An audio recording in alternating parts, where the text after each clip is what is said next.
নমস্কাৰ প্ৰাক্তন অগপ বিধায়ক তথা বিজেপি আব্দুল আজিজক জামাত ই উলামা হিন্দৰ পূৰ্বাঞ্চল বেংগল আৰু অসমৰ ইনচাৰ্জ হিচাপে নিযুক্তি প্ৰদান কৰে ৰূপৈহাটৰ কেইবা ঠাইতো সম্বৰ্ধনা অনুষ্ঠানৰ আয়োজন কৰি তেখেতক উষ্ম আদৰণি জনোৱা পৰিলক্ষিত হৈছে।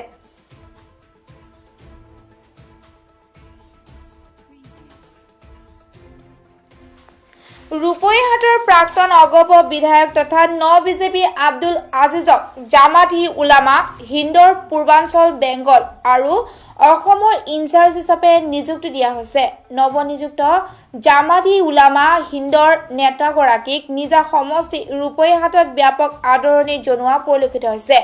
বুধবাৰে ৰূপৈহাটৰ কেইবা ঠাইতো সম্বৰ্ধনা অনুষ্ঠান আয়োজন কৰি আব্দুল আজিজক উষ্ম আদৰণি জনোৱা হয়। উক্ত সম্বৰ্ধনা অনুষ্ঠানত সৰ্বভাৰতীয় জামাত ই উলামা হিন্দৰ কেন্দ্ৰীয় পৰ্যায়ৰ কেইবাগৰাকী নেতাৰ লগতে ভাৰতীয় জনতা পাৰ্টিৰ মুখপাত্ৰ ইয়াছিৰ জিলানীও উপস্থিত থাকে।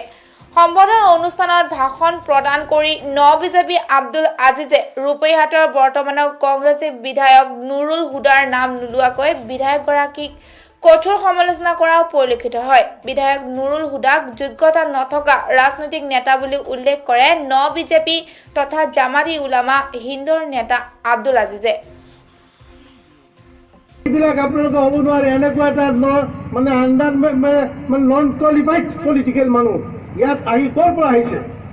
আমাৰ সমষ্টিৰ মানুহৰ যদি বিবেক থাকিলে হয়, বুদ্ধিমান থাকিলে হয়, ইফালৰ পৰা আহিছে ইফালৰ পৰা আহিছে, সিহঁতৰ কি অধিকাৰ আছিল ইয়াত আৰু কংগ্ৰেছৰ টিকেট পাইছে কাৰণেহে ভোট দিছে।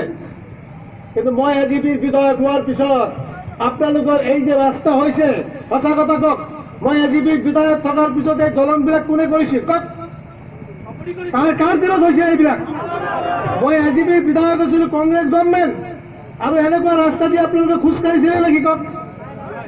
এই ৰাস্তাৰ আজি যিটো সোণাই চাইদৰে ৰাস্তাটোৰ যিটো কণ্ডিশ্যন অৱস্থা, আজি এই যদি মই ইণ্ডিপেণ্ডেণ্ট বিধায়ক থাকিলে হয়, আজি এই গভৰ্ণমেণ্ট সোণোৱাল গভৰ্ণমেণ্টৰ পৰা আজি হেমন্ত বিশ্ব শৰ্মাৰ পিতাপিৰি মিনিষ্টাৰ মোক লায়ন শ্বেয়াৰ দিব লগা হ'লে হয়, মই এজিপিৰ বিধায়ক থাকোঁতেও তৰুণ গগৈ মোক লায়ন শ্বেয়াৰ দিব লগা হৈছিল, মোক এইবিলাক আমাদের প্রোগ্রাম শেষ। হ্যাঁ, দুই একটা কথা বলব আর কি আমরা দুই কথা বলি আচ্ছা, এই পর্যন্ত আমাদের প্রোগ্রাম শেষ। হ্যাঁ, দুই একটা কথা বলব আর কি আমরা দুই কথা বলি আচ্ছা। এই খবৰটো সৈতে ষ্টুডিঅ'ৰ পৰা বিদায় লৈছোঁ। চাই থাকিব প্ৰতিটো মুহূৰ্ত খবৰ বাবে PI নিউজ। ধন্যবাদ।